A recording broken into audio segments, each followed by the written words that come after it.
everyone. It's time to eat, drink, and be merry with your hosts, Lisa and Nancy.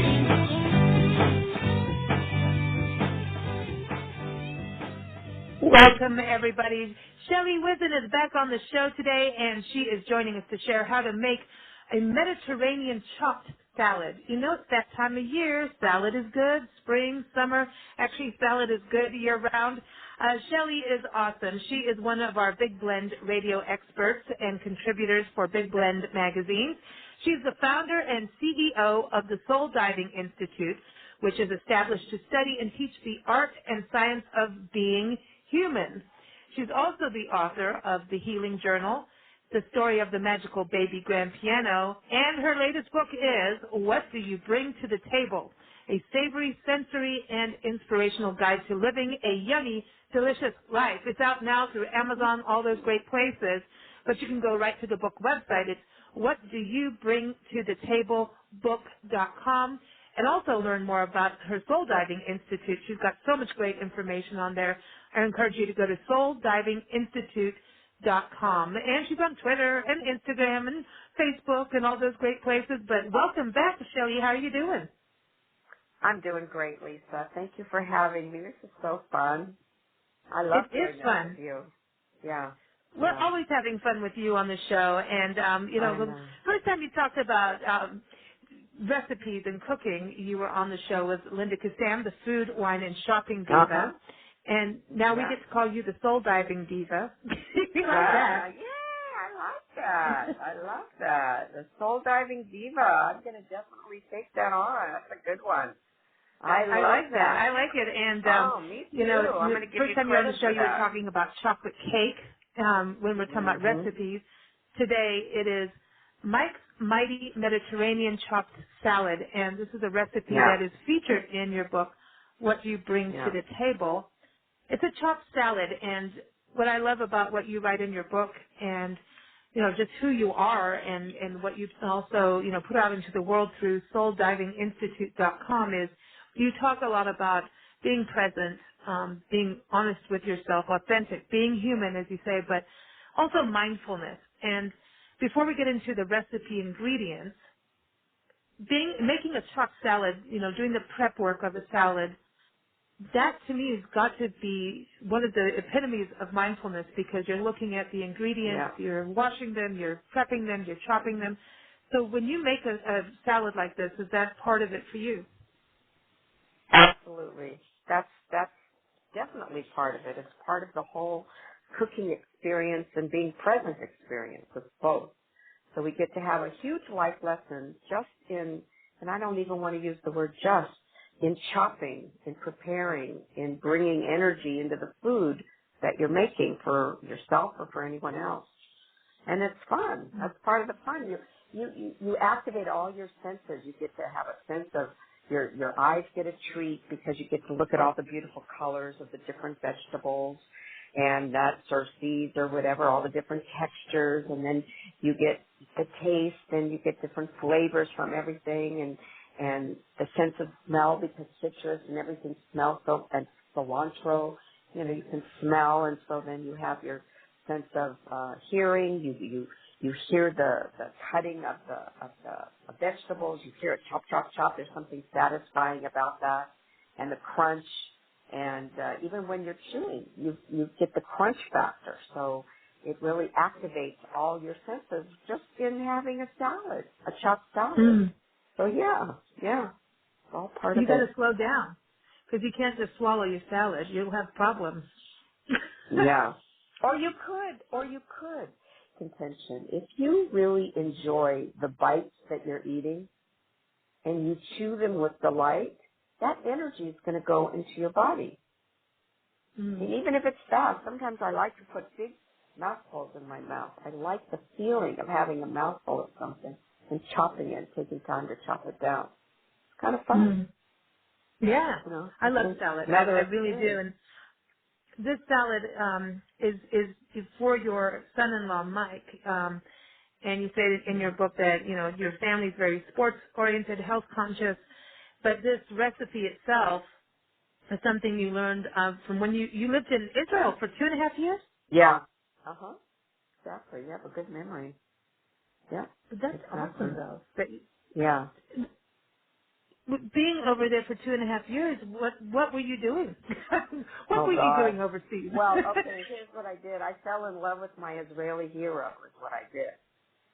And I was living on a kibbutz. It's like a commune, and we raised chickens, and we had banana fields and grape fields and grapefruit fields and orange fields, and I worked in the grape fields and the banana field.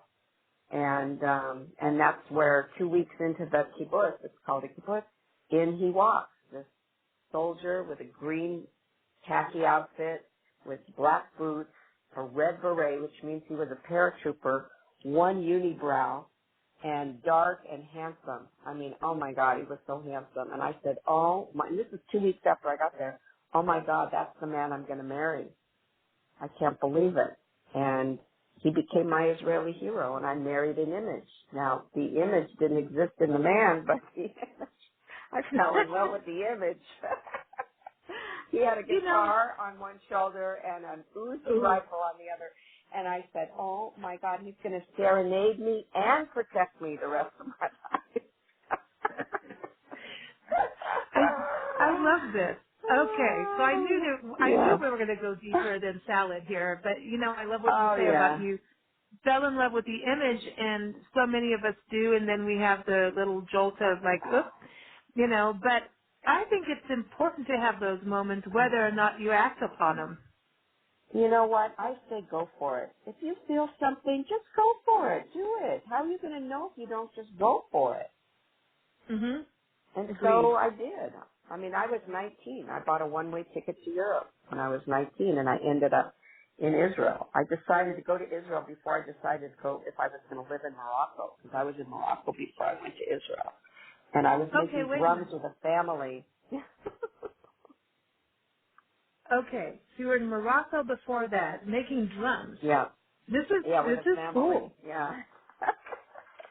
So I'm kind of like you. I'm a nomad too. Yeah, You know. this is why Yeah. Nancy and I like you. Yeah, Yeah. there's a free spirit, but Yeah. that's the thing. Is we don't live those kind of. We have to. We're not supposed to Right. be all boxed up. Right. Or You we know. can. If somebody wants to be boxed up, if they like to be boxed up, if they like to be in a small space and just be, that's so what? Hmm. No, You that's know what true I too. mean?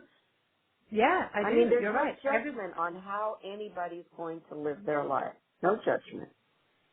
What they choose to do. Yeah, But you know what? Have fucking fun. Have fun. Do exactly. what You're you supposed love to to do what, do so and long as have you're not hurting fun. anyone. Don't hurt Yeah. anybody Of course. or animals.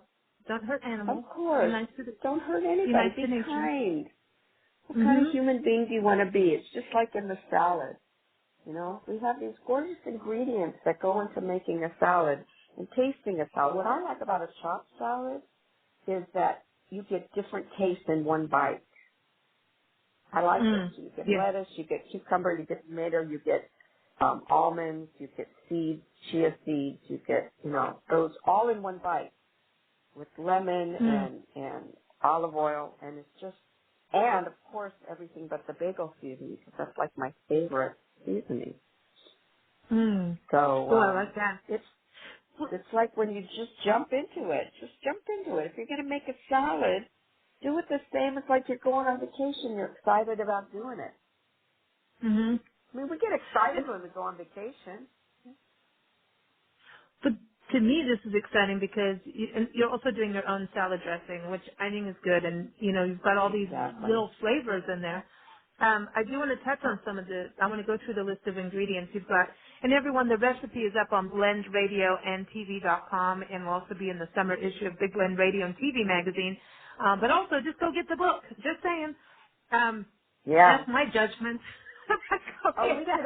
we could offer that chapter if you want from the book, the free chapter 4, where they get a smidge of a life lesson, a mindful meditation, and the recipe. We could give Ooh, that I away like if that. you want to give to Yeah. your listeners. Okay. Yes. All right, we'll do it. You gotta, So, we'll hook you up with the link, everybody, on the radio show page yeah. and on the recipe page. We'll go put the link up there for you. Yeah, yeah. Let's go through the first thing is you say 10 Persian cucumbers, preferably Yeah. Melissa's organic. We love Melissa's and we see them all I around love the country where molasses. we Yeah. travel. What Yeah. is a Persian cucumber versus a regular one? Oh, Persian cucumber are very small and thin. Or there's Japanese cucumbers that are thin and they're longer. Persian cucumbers are more like a pickle, but pickle size. Or and they're thin seeds, tiny little seeds. You can eat the whole thing. You can eat the peel. You can eat everything. It's not some cucumbers that are big cucumbers. You need to peel them because the peel is too hard, too thick, and the seeds are too big. They're harder to digest. But the Persian cucumbers are just perfect. They're perfect, like Persian, and They're nice and yeah, cooling. very They're very nice. cooling for your body, cucumbers. Yes, They're really yes, nice and cooling. yeah, You talk yeah, about 4 large tomatoes. You say on the vine or yeah, cherry tomatoes. And yeah, then romaine lettuce. We know that. And then yeah, cilantro, and you're saying organic. So you yeah. like to use organic a lot. I love organic. I use organic. Most of everything I do is organic. If every now and then I can't get an organic something, I'll buy regular. But the ratio is very large towards organic. Yeah, do Yeah. the best you can, yeah. And if you Yeah, don't have exactly. organic, kind of just bless it and say, I know you're going to be okay for my body. Exactly. Yes, exactly. Exactly right. See, you're changing the energy of the food that goes into you by making an intention, setting an intention. I, Yeah. I love making salad. And so you're basically putting this all into quarter slices, Mhm. half-inch slices. But so you got the toasted almonds, a quarter cup of toasted almonds. But then you do Mhm. this tablespoon mix of sesame seeds, Mhm. hemp Mhm. seeds. So now Yeah. everyone's going to be super happy and want to be really, they're going to dig into their food a lot. And then chia seeds. So these Yeah. seeds, which I think sometimes we forget that seeds are Mhm. really nutritious for our bodies. In fact, chia seeds, I know Yeah. someone who did like majority of the Pacific, not the Pacific Crest Trail, the Appalachian Trail, and chia seeds were like, for hikers and long distance runners, Yeah. they use chia seeds a lot. Uh huh. Uh huh. Yeah. Chia seeds are very high in omegas, and that adds the fun crunch factor too to the salad. Most Mediterranean salads are very nice. I love them. That's why I learned it in Israel, and usually with lemon and garlic oil. And oil and garlic and stuff. Maybe some little red onions and stuff like that. But they not normally adding with the chia seeds, the super seeds I call them, and they not only add the crunch factor, but it is a great source of omega-3s and minerals. Magnesium, zinc, all these things that our body needs. And, I was inspired by Mike. He's such an inspiration to me. I just wanted to shout out to my son-in-law. He's such a fine man. And he's such a beautiful father and a wonderful dad. And right now I have my whole entire family living with me in a 2-bedroom apartment. I'm the opposite of what you're doing. And while their house is being repaired. So we're all under the same roof. We're going on 3 weeks. And I have my son-in-law, my daughter, and my 3 grandchildren. And at the beginning we had their 2 dogs. Well, there's 3 dogs, but their 3 dogs went to the mother-in-law's house. So I feel very blessed. I get to be with my family. My bedroom is the sleeping room with all my grandchildren and me, and I love it. They're a twin 15-year-old and 11-year-old. And Wow. it's just delightful. Yeah, just delightful. So we How cook cool. together, and they all play soccer and, baseball. We've got baseball games, soccer games, and, In fact, my granddaughter is playing soccer right now. So I couldn't go because I have this interview. But, yeah, it's delightful. I Very love cool. feeding them. Yeah, Mm. fun. And that's part of the culture too. When you think of, we have Ruth Milstein on our show as well, and one day we'll have to put the 2 of you on the show together. She's from Israel, Oh, and great. yeah, she's the author of Cooking with Love, the new Oh, Israeli I love cuisine, that. and her whole Ooh. thing is about she wants to feed people and make Yeah. them happy through their food, and she Exactly. does it very much, her cultural background, and it's just who she is too. But Right, right. did you experience that in Israel? Oh yeah, and they laughed at me because I taught them. Okay, so I got off the kibbutz and then I moved to Jaffa, which is the old part of Tel Aviv by the water, and I lived with his family, and on the 5th floor of a building built by the English in 1948, and there was no elevator, and we lived on the roof of this building. So they were from Iraq and Georgia. That was it, and Turkey was his family. And so they taught me how to make all these Iraqi dishes, like what do you call it? Oh, all of a sudden it went out of my head. Anyway, all these Iraqi dishes, and I taught them how to make Jewish chicken soup, and I made it in a big vat, in a big, huge pot. I love making soup. And they said, oh my God, the whole neighborhood could dive into the pot of chicken soup. And it was just delightful to cook for everybody. I love that. It is a way of love. That's what I say. Bring love into everything you do, including cooking. Into everything you do. All your experiences. Cooking is one way, you know. The last time you were on the show, we had our little spring party, and you were talking about it's really about the choices you make. Who do you want to be? And you were talking about that's in the beginning of the conversation today, too. And I think it's the same when you're cooking, like, especially, I think this is interesting. We cook for others and we will be a little bit more thoughtful. But sometimes if we're just cooking for ourselves, look, especially single women, man, we'll get in the kitchen and just get the jar of mayonnaise and a piece of chicken and stick it in there and say that's dinner. And we kind of have to change that culture, I think. I mean, it's fun to do at times when you're busy or whatever, but I think even when we're cooking for ourselves, we have to realize that we are taking care of ourselves. We get to realize that. That's absolutely right. And some of the things I come up with, I make for myself first. I'll just have an inkling to make a soup. So as I said before, I go to the market and I say which ingredients want to come in my soup, and then I bring them home and I go to maybe 5 or 6 different recipes of that nature, and then I pick ingredients that call to me that want to be in the soup. Kind of the same thing with this Mighty Mediterranean chopped salad. Yeah, and, I love this. And part of it is making your own salad dressing. How important is that these days? You look at what's in salad dressings, and you might as well go eat fast food. We're a little deceived about that, but even that, every now and again, if that's what you want, get it. To me, it's what the energy you bring to what it is that you want. If you're going to damn it before it even gets into your body, then what energy are you sending it? Yeah. So at least when you do eat it, just bless it like you said before, and send it with love, and it'll go in. And I think that's how the Swamis did it, and they would take mercury, and nothing would happen to their bodies. Wow. Well, it's kind of interesting because with us traveling, and this as a traveler, you're in different circumstances, eating meals with people that is cooked for you, and maybe they're using ingredients that you really don't like. Like that is not your favorite thing. And it's coming towards you, and I don't even look at Nancy because if it's broccoli, man, she's gonna look at me like, oh, not again. And so there's this thing where you can't not eat it, and you have to get over it. And if you start to make the comments or the looks at each other, you've already made it difficult, and you've already made it your mind. Here's the deal with that. Here's the solution for that.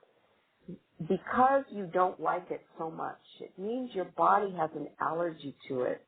It resists it. So all you have to say is, thank you so much. My body doesn't like it. I'm allergic to it. It's not offensive. You're not telling somebody you don't like their broccoli or how they made it, or that it's offensive, because you're not eating it. It's allowing yourself to be what it is. You're allergic to it. You don't want it. Your body doesn't want it, doesn't like it. Right? Now so Nancy's going to love that. Tell Nancy about that. Yeah. Oh, she's going to love that. Exactly. When she listens to this, She's going to look at that. She's allergic to all green vegetables then, Shelley. Well, there you go. She's allergic to green vegetables. That's so be it. So what? Except for Right? pickles and lettuce. Okay, No, there you go. see, we're getting That's there. too green. Well, Too green. I think there is something about not liking certain things. And because we have to do that mind over matter thing. And sometimes you're pleasantly surprised. And maybe it's just that you've eaten it in ways that didn't, the way something Didn't was appeal to prepared or you. cooked. Yeah. But so there are pleasant surprises, and so Yes.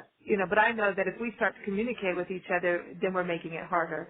And Yeah. but you're right. I think there's certain things that you just know. Oh no, and I think it's like now as we age, things change, allergies change in your body, and like I'm Yeah. allergic to tree nuts Right. now. Not a total Uh-huh. allergy thing. Like if seafood, we're both down, we can't breathe, take us to the Uh-huh. hospital. But There you tree go. nuts, not so much. That's why I'm really intrigued about the seeds, because I think like hemp Mhm. seeds and chia seeds I can do. Sesame sometimes gets weird, but I'm thinking Mhm. that because we're not getting omegas, that we should look at chia seeds now. That Mhm. might be a good Mhm. idea. Yeah, And hemp seeds that's also not. have a lot of protein. Mm, Yeah. yeah, Yeah. and flax is So good yeah. too. But do you What is keep it? them? Do you when you do the seeds? Do you keep them nice and crunchy though, right? I keep them in the refrigerator. I keep all my nuts in the refrigerator. Okay, that's a good idea. Yeah, so they don't Yeah, get because acidic. they Right? stay fresh and they don't go rancid in room temperature. Hmm. Okay, You cool. know. Cool. This is So awesome. Shelley, you're always got yeah. some good food. You're all about living the yummy, delicious life, and this is definitely, I want to make it today. This is good. I just need to go get some chia seeds. Yeah. But everyone, That's the right. book, again, is What Do You Bring to the Table? A savory, sensory, and inspirational guide to living a yummy, delicious life. Again, it's by Shelley Whizin, and Shelley is a whiz in the kitchen. She is. And That's so funny. keep up with her Soul Diving Institute. You can go to souldivinginstitute.com. And again, the website for the book is What Do You Bring to the Table book.com. And you can go get that online as well at Amazon, all those places, or go right to her website. You can also read her articles and listen to past interviews on blendradioandtv.com. And Shelley, you know we love music, as I know you love music. I And do. this song, we're playing Supergroove. Supergroove is the title track to the latest album by Andy Watts. And I wanted to play this. Andy is known as Israel's ambassador of the blues. He's a super cool dude. And he was on our show last year with his album. And we ended up on a conversation about eating healthy. And we were just Uh-huh. talking about olive oil and Israeli food. And I just thought, well, we got to play this then because it Oh, just that's makes funny. sense. Yeah. Yeah. And if Perfect. you eat good, you can have a super groove. Because why There you not? go. Uh-huh. Yeah. Why not? Yeah. And everyone, Andy's website is andywattsguitarslinger.com. So thank you so much. It's always such a pleasure, Shelley. Oh, you too, Lisa. Thank you too. Until next time, here's some super groove.